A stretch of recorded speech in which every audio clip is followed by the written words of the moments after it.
are many tasks that we take for granted every day that require two hands. I thought I would never ride again. I have learned to adapt to the situation. Different tool for different job. I was able to utilize my prosthetics as tools to enrich my own life. And once I got my prosthesis, it was a whole nother life for me. I was able to start a business. I was able to be more mobile, and it just changed my life tremendously. And that gives me a self-confidence, gives me a self-pride that I can do it for myself now and not count on other people to do it for me. My two favorite foods. I know I made the right decision to have my leg amputated because now I don't have to deal with all of the pain that I had to go through. I drive, I walk all over campus, I walk all day at my job. I can do anything. You want to get on and you want to remind yourself of what the future is going to be. I can do everything that I did before I lost my foot. My prosthesis has never slowed me down from doing anything that I want to do. I probably could run a marathon. I can do 99% of the same things now than before I had both my legs amputated. I may not be as fast, but I'm not going to let it stop me either. It's basketball, I was a starter, 3 years on varsity. Skiing, I won several tournaments that were all non-handicapped and handicapped people. I actually was nationally ranked for a little while. I mean, I can run, jump, everything you could do with two legs. Life's more than a body part.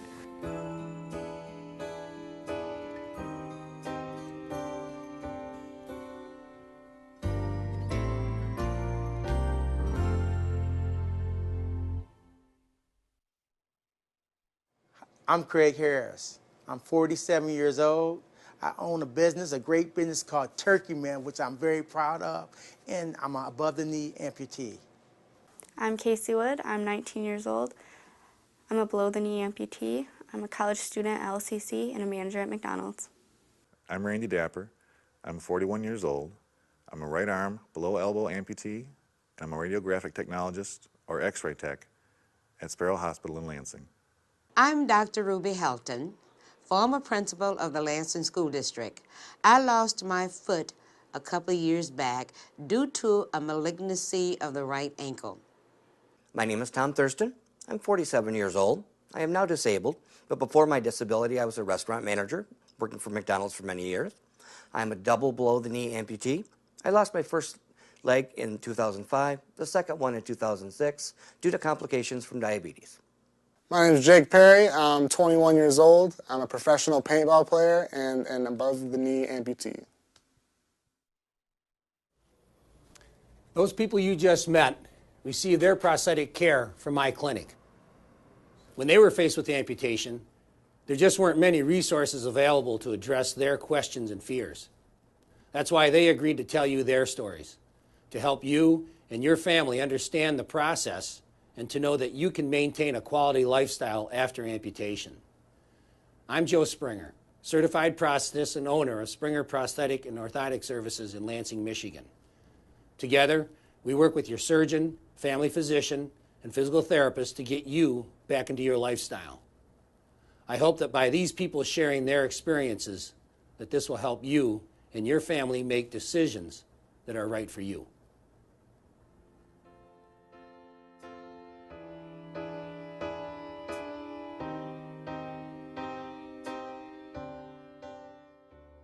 I was born and raised here in Lansing, Michigan.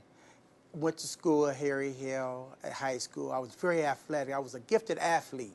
Only problems I had was I thought I knew everything and couldn't nobody tell me how to do this and do that. And, you know, but I was so gifted at what I did that I was a phenomenal athlete.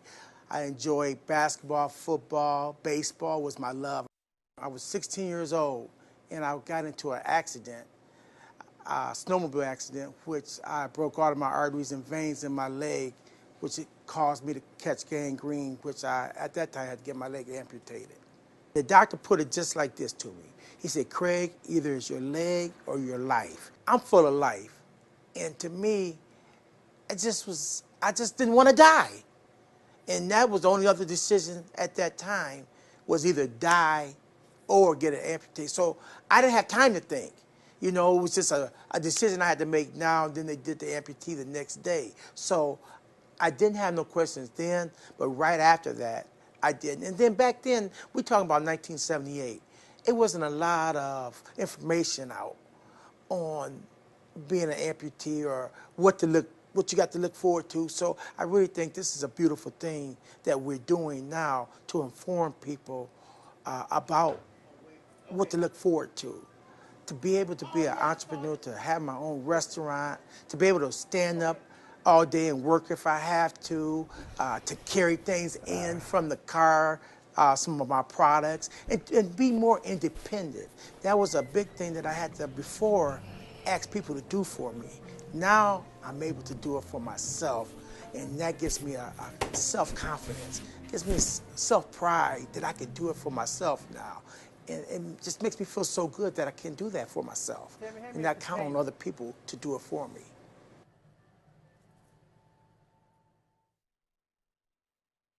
I grew up in Lansing with my brother and my parents. I played all sorts of sports like gymnastics, ice skating, soccer, swimming, and baseball. I always did really good in school, and I'm just a typical kid. I could do anything I wanted to before the amputation. When I was 12 years old, I was snowmobiling with my aunt and her husband's family, and one of the snowmobiles had stopped really fast, and the person I was riding with didn't have time to slow down. So he kind of went sideways to stop and slid into the other snowmobile, and I had lifted up my leg, and my leg got smashed in the back bar of the snowmobile, and it completely crushed 3 inches of my bone. And I fell into a pond, creek type thing, and then I got infected with staph. After the accident, I went to Marquette General, where I had emergency surgery to clean it out, and I got a fixator there. And I went home a couple days later, and while I was sitting home, my leg started to, pus started coming out of my leg, and so they admitted me right away to Ingham Medical. And I had 3 surgeries there for cleaning, and the infection had ate up to my knee, and it was killing like my muscles, all my tissues, and my skin.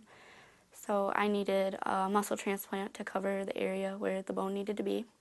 So they sent me to Ann Arbor, and I was there for about a month, where I had like surgeries every other day for like the first couple weeks, and then I had the big muscle transplant surgery, and that didn't work. So they took part of my Achilles tendon and kind of wrapped it over, and that worked for a while.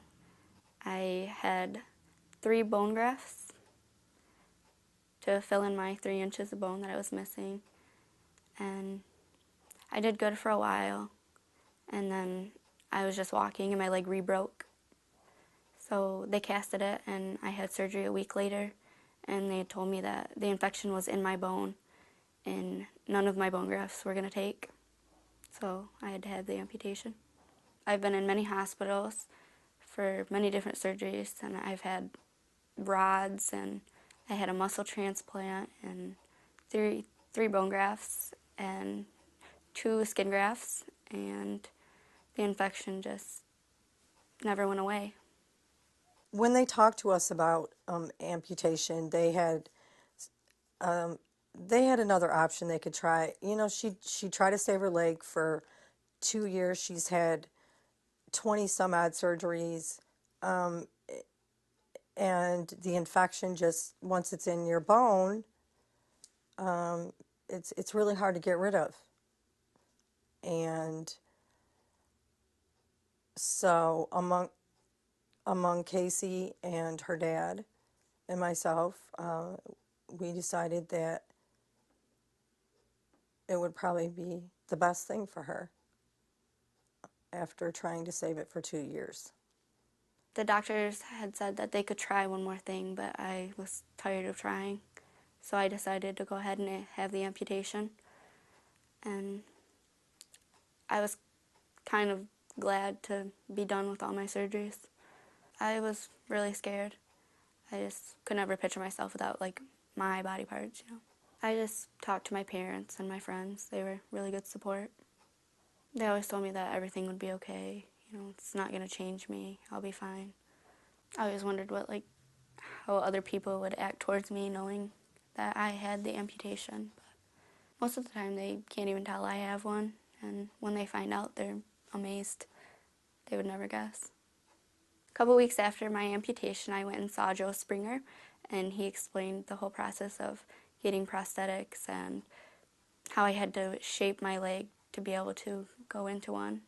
I got casted for the socket of the prosthetic first, and then I came in a couple days later and they had a test socket for me, and so I tried that and they had it on a block, and I walked for my first time back and forth on the floor to see if I liked it and if it fit well. And then I came in a couple days later to try the real leg out, and then they sketched my real leg and matched the color of the skin, and about a week and a half later my leg was done. I was expecting it to actually be a lot easier than it was to learn how to walk again. You never realize how much it actually takes to walk. Yeah, there's a lot of steps to actually take a step, and then having to trust something you can't feel. It was hard. I know I made the right decision to have my leg amputated because now I don't have to deal with all of the pain that I had to go through with having all the operations to save my leg. I don't have to keep having surgeries, and I don't have to worry about infection, and I don't have to worry about walking long distances and having to sit down because my foot's really swollen, and I just don't have to deal with the pain.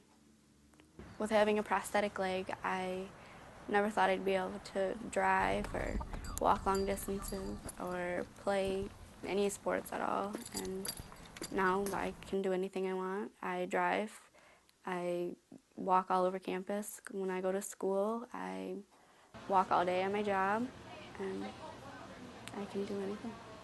Casey's one of the most extraordinary people I know. She's done very well. She's graduated from high school. She was homeschooled most of her junior high and some of her high school. And she's graduated. She's went on to LCC. She wants to be a nurse.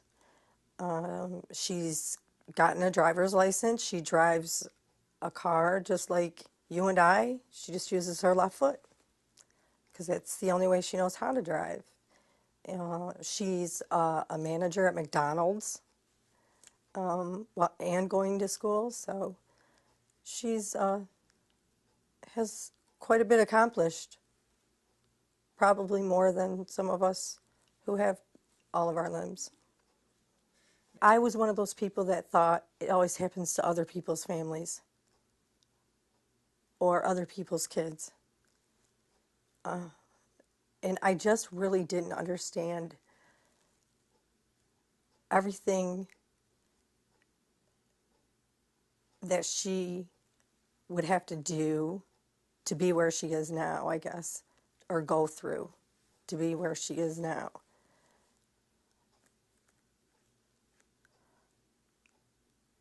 But she's been awesome, and I'm proud of her. I grew up in Flint. I was a pretty healthy kid. I was always a little heavy.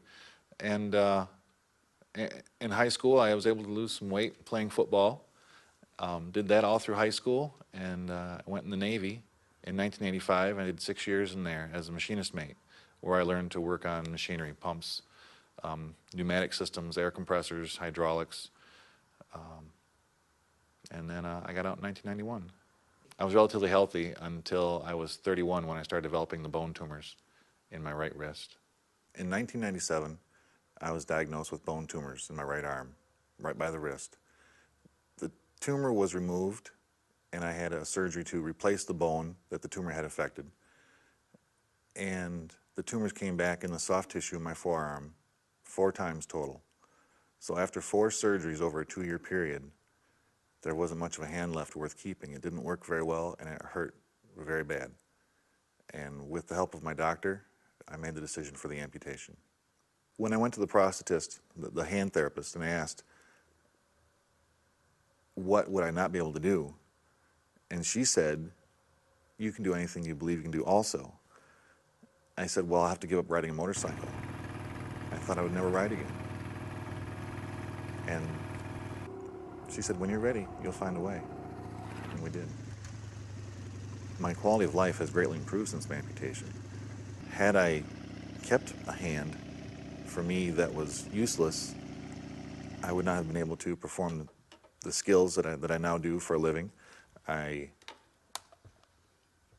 would have been physically disabled.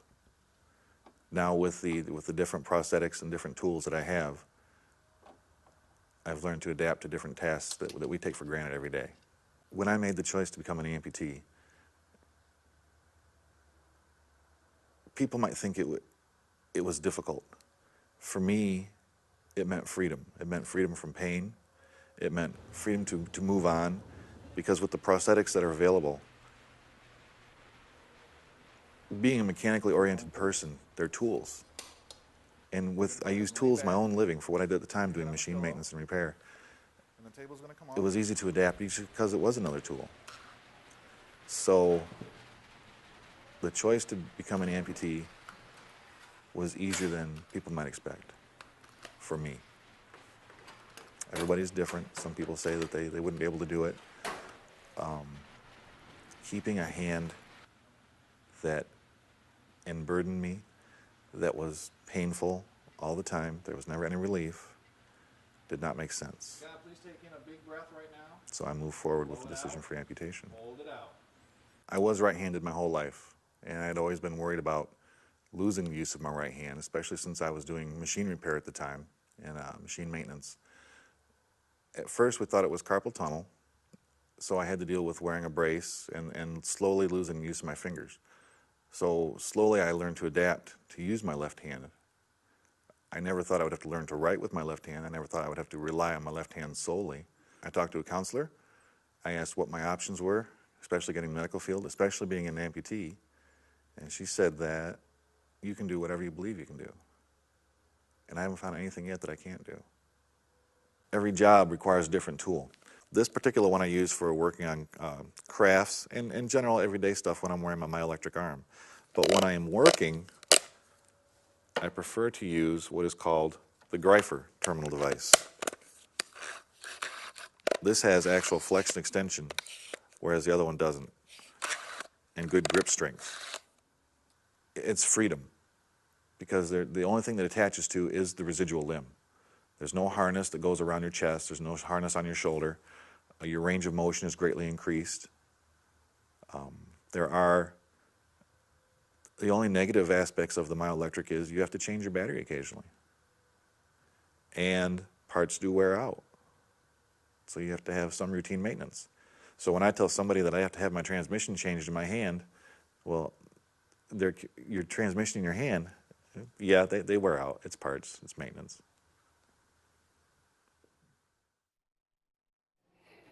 Can anybody tell me who represents most of our area in the House of Representatives? U.S. House of Representatives, who? I grew up in Marshall, Texas. Attended Bishop College, completed my degree there. I taught all over the country and ended up in Midland, Michigan, where I completed my degree from Central Michigan University.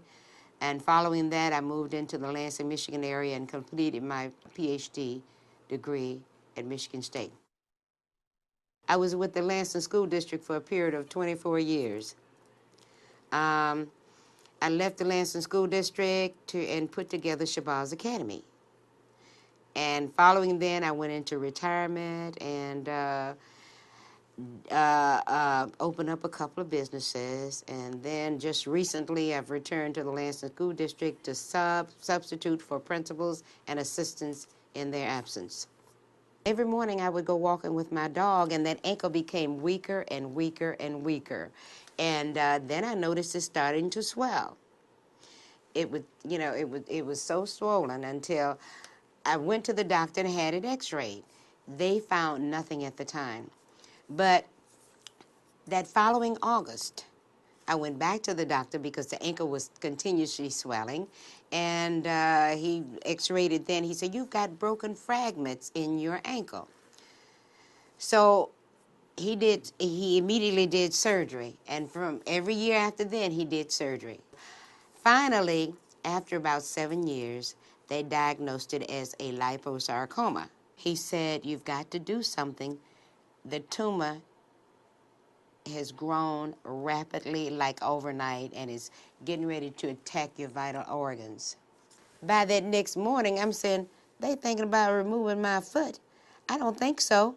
Just as I finished getting it out of my mouth, in walked the doctor. He said, "You know, you've lived 15 years longer than what you should have. You've got to do something." At that point, I realized what time it was. My family came up and talked to the doctor, and they came back and they said, "We're going to support you regardless to what you want to do." So, but if you keep that ankle, you're going to die. The questions that I had were, so what are people going to think about me? I finally found the answer myself for why, you know, whether or not people would like me, whether or not, you know, I would find a special friend to go out with. But you know what I decided? That my leg is not the sum total of me.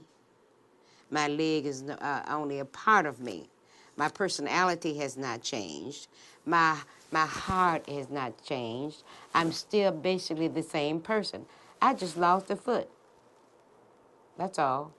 And as far as my personal needs are concerned, what I did is that I you know, it's trial and error.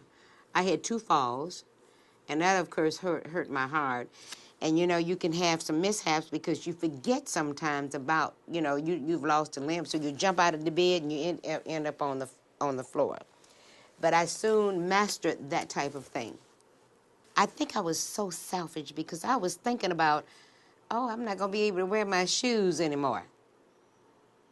I'm not going to be able to look nice anymore. Those are all selfish things, rather than thinking that, oh, Jesus, how can I get through with that? How can I go on with the rest of my life? I'm sitting there thinking about, what am I going to look like? And so in the process, it came to me.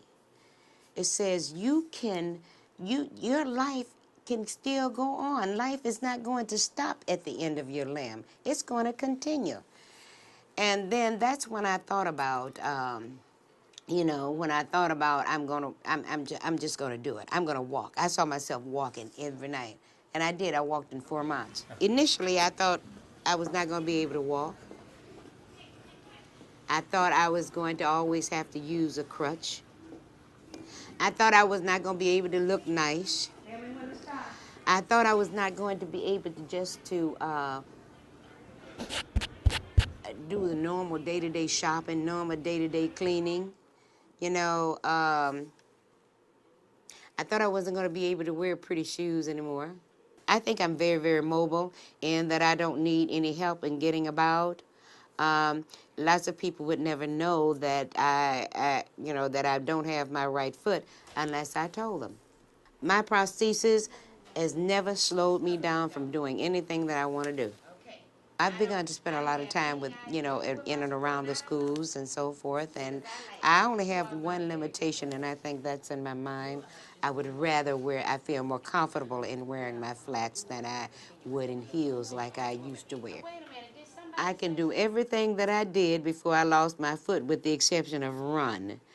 And I'm sure that if, you know, if the opportunity presented itself, if something unfortunately got in behind me, I probably wouldn't have any problems in doing that either.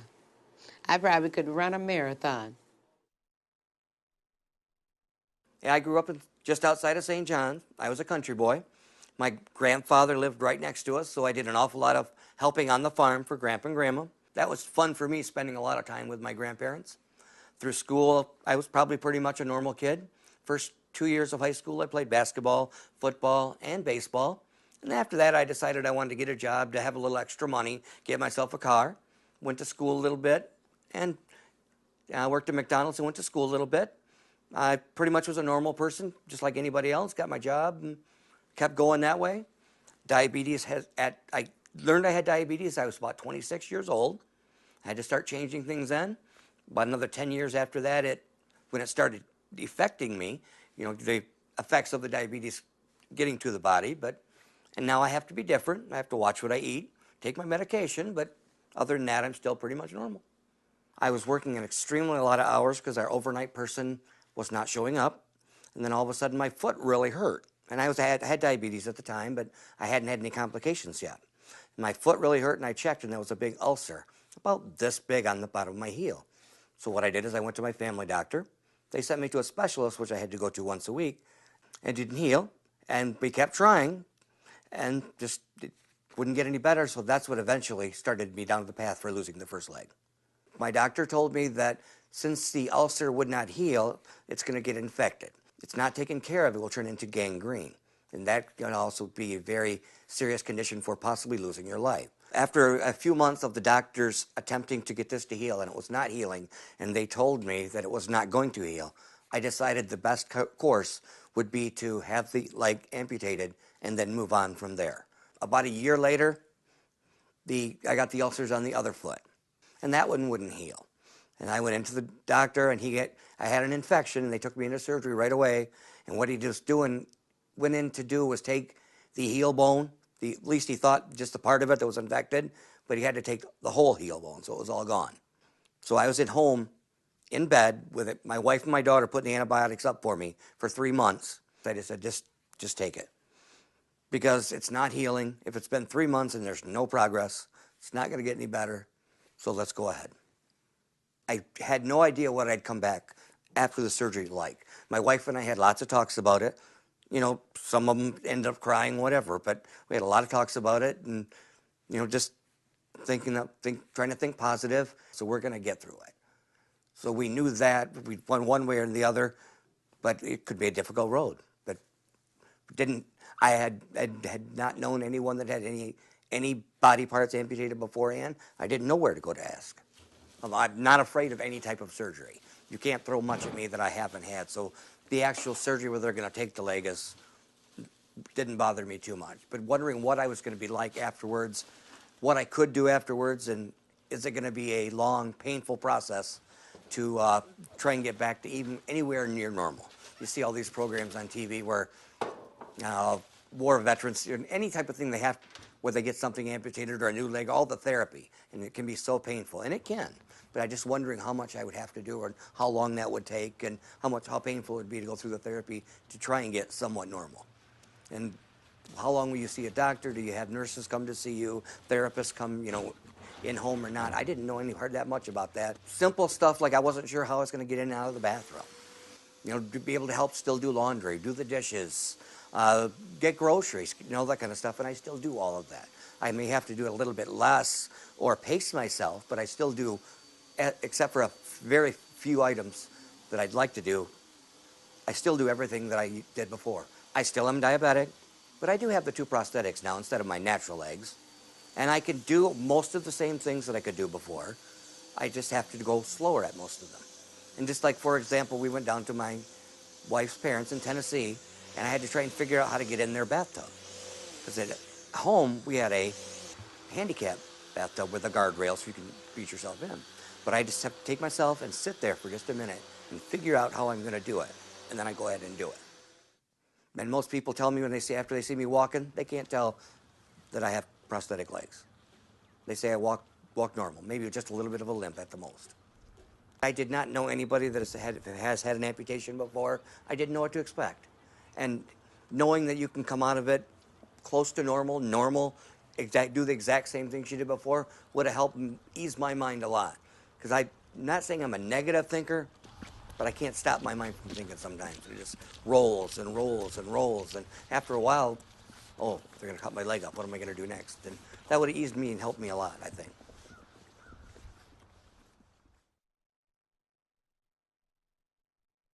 played basketball all through elementary school, junior high, and high school.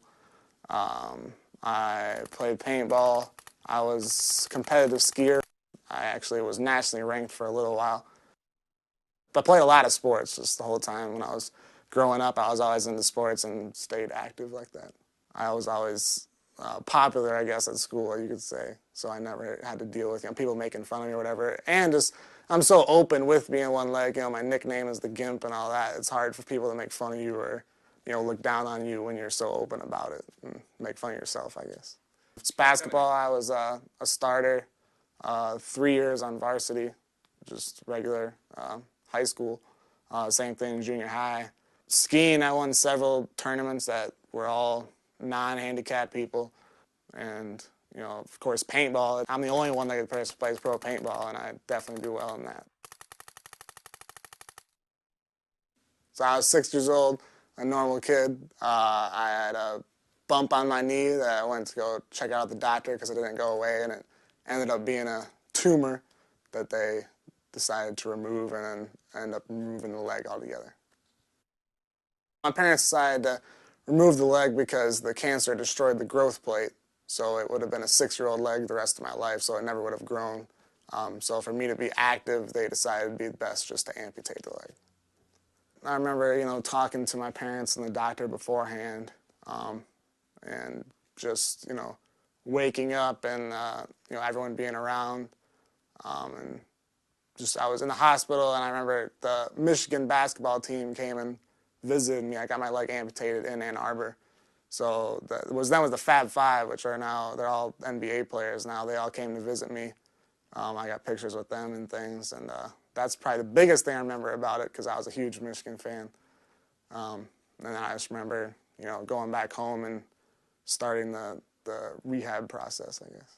When I was 7, I was fitted with my first prosthetic leg, and just wearing it a couple hours a day until the stump healed well enough where I could wear it, every day for as long as I was awake. My first one was just, a hinge, basically. And then they moved me up to a hydraulic knee that had a piston that helped, with walking and follow through. And now the leg I have now actually has a computer inside it that reads my weight distribution and takes a step for me if I trip and does all sorts of stuff like that. Everything that it does is pretty crazy. It can go down steps. If I can go foot over foot down steps, and it'll carry me down with my weight instead of just giving out, because it can sense, how I walk down. And even if I trip on purpose, it knows I'm doing it on purpose, and I'll actually fall. But if I trip on accident, it'll actually take a step for me.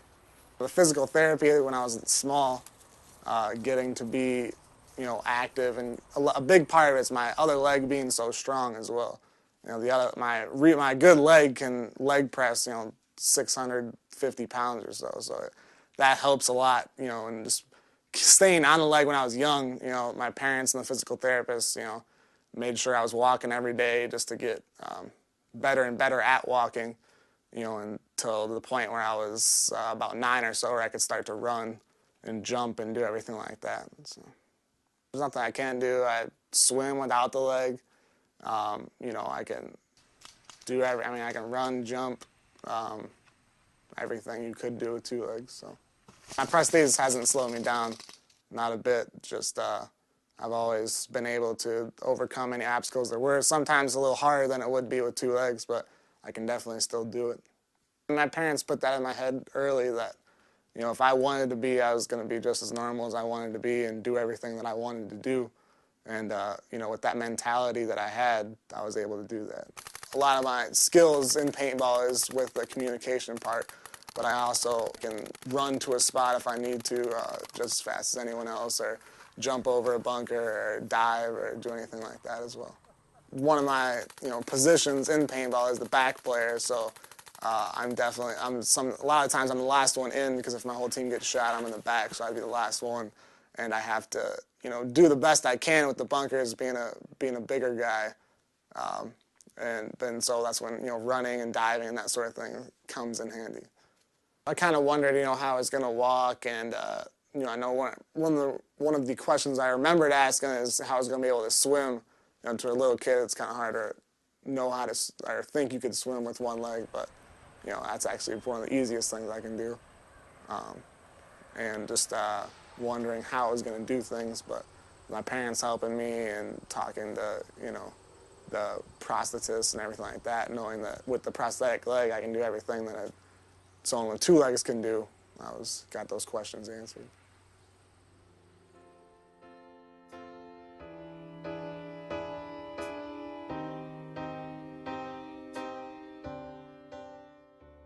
My best advice for someone who's in the process of losing a limb is to think about your limb not being the total sum of your entire being. It's just a part. And even though the limb that's going to replace the limb that you lose may not feel the same, but it's yours, and it's yours also. Just like the foot I got, it's mine also. And so oftentimes we place emphasis on things that are not very, very, very important in our lives. Although a limb is important, I don't want to minimize the importance of the limb, but this may be an opportunity for you to really learn what you are all about. It's not the end of the world. You still move on. And one thing that always has made it a little bit easier for me is I think no matter how bad I've got it, there's always people out there that are worse than I am. And I went through this, lost both my legs, and I've had a lot of family help. And, you know, where my wife works and the part-time job I've had afterwards and whatever. But you can get back to doing as much as you want if you put the effort into it. If you go into it, oh, well, I'm going to lose my leg, there's no sense living, what am I going to do? Then you're going to have a lot of problems. But you just go have the surgery. All right, what's next? What's next? What do I do? What do you want me to do at home? What exercise should I do? Whatever. And keep going forward instead of thinking all negative. Because you can't do that. I went through a little, you go through bouts of it. You're going to get depressed about it once in a while. Everybody would be. Anybody that they're telling you, oh, that might have to take your right leg. Wow. You're going to have your moments, but you got to keep it as positive as possible. And I would tell anybody, I've talked to anybody about it if they wanted to, that there is life after amputation. You're going to be back till almost as normal as before. Unless your child's really young, let them be involved in the decision making. I feel that that's really important. Just be strong for them. Anyone that's facing an amputation, I would tell them to go ahead and do the amputation. It's in their best interest. They'll get on their feet faster. They won't have all the pain that they had before, and you know, life goes on, and they'll be a lot happier with it. And life's more than a body part. As a parent, I mean, it's really hard. It's the worst thing you want to see. You know, your child in pain, suffering, let alone having an amputation. It does change your family a little bit, the dynamics. You go through stages, I guess, just like the person probably does. You grieve, you know, you're angry. It's all normal. I get asked every day by almost everybody I come in contact with, what happened to you? Especially when I'm on my motorcycle, people assume that it was because of a motorcycle accident. Or when I'm wearing my Harley Davidson t-shirt or my motorcycle t-shirts or whatever. And I have to reassure them that no, this was not an accident. Mine was because of a medical condition. And there are multiple reasons that people have amputations, be it disease, be it a congenital defect, or be it a choice to improve their own lifestyle. Mine was a choice, whereas my hand was relatively useless after all of the surgeries I had, and with the pain that I was going through, it was unbearable. So with the hand, had I kept it, I would have been more handicapped. And so I was able to utilize my prosthetics as tools to enrich my own life. Let me tell you what God has done for me. He has given me the choice. He has given me an opportunity to choose between life and death. I chose life, and that is how I'm going to treat it because he gave me that chance. Stay strong and keep the determination. Especially at first, you have to put in, the work, the physical therapy to get to the point where you can act normal and walk every day. And it's hard at first to wear your leg. It hurts, and you have to get used to it. But to have that determination is key to being able to live the normal life.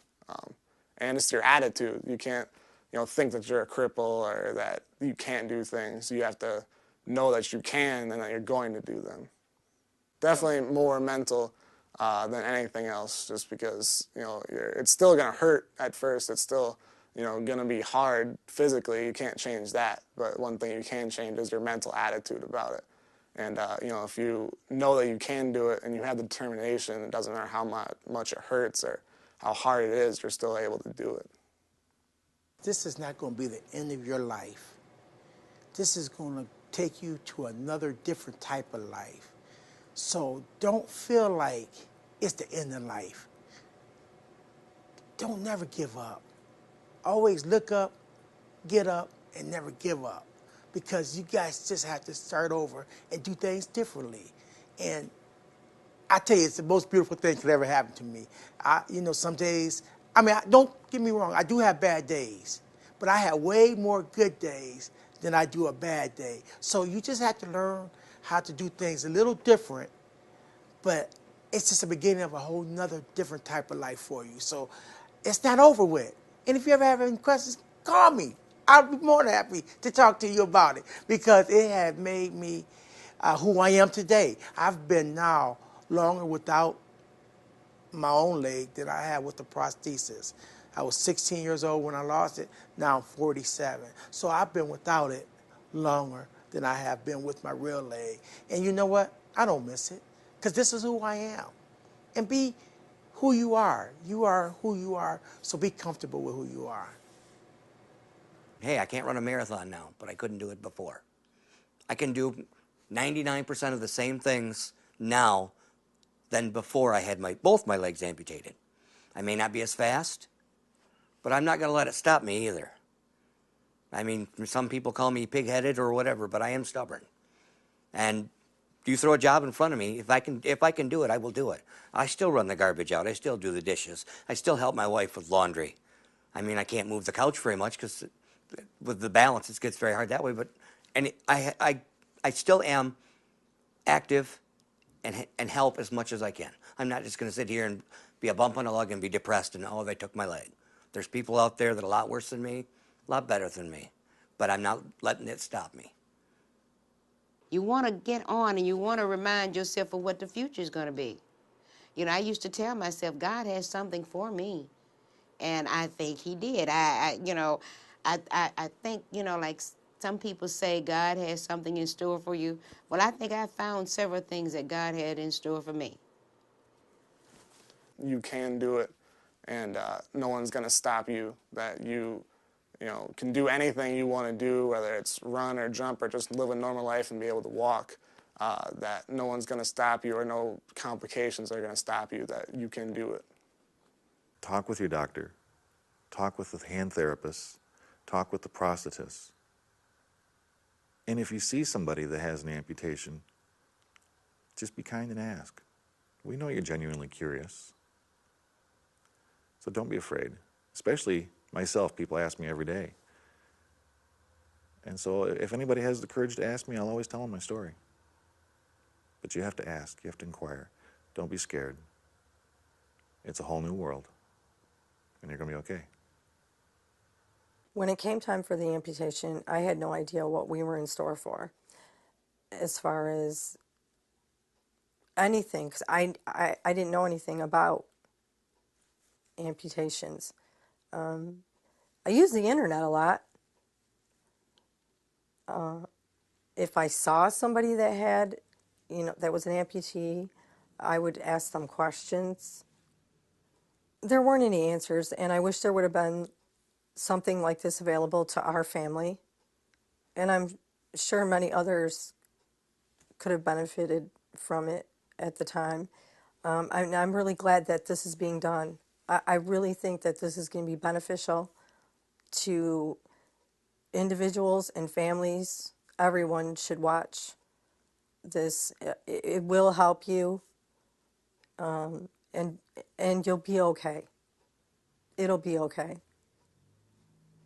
Whatever you're going through with about to lose a limb, to just really look up, get up, and don't ever give up, because life is just starting for you all over again. And life just starts now. And it's what you make it. It's what you put into your life is what you're going to get out of your life. So just don't think it's the end of it. It could have been a lot worse for you. You could be paralyzed. You could be dead. But you just lost a limb, and it's just the beginning of a new life for you. So don't ever give up.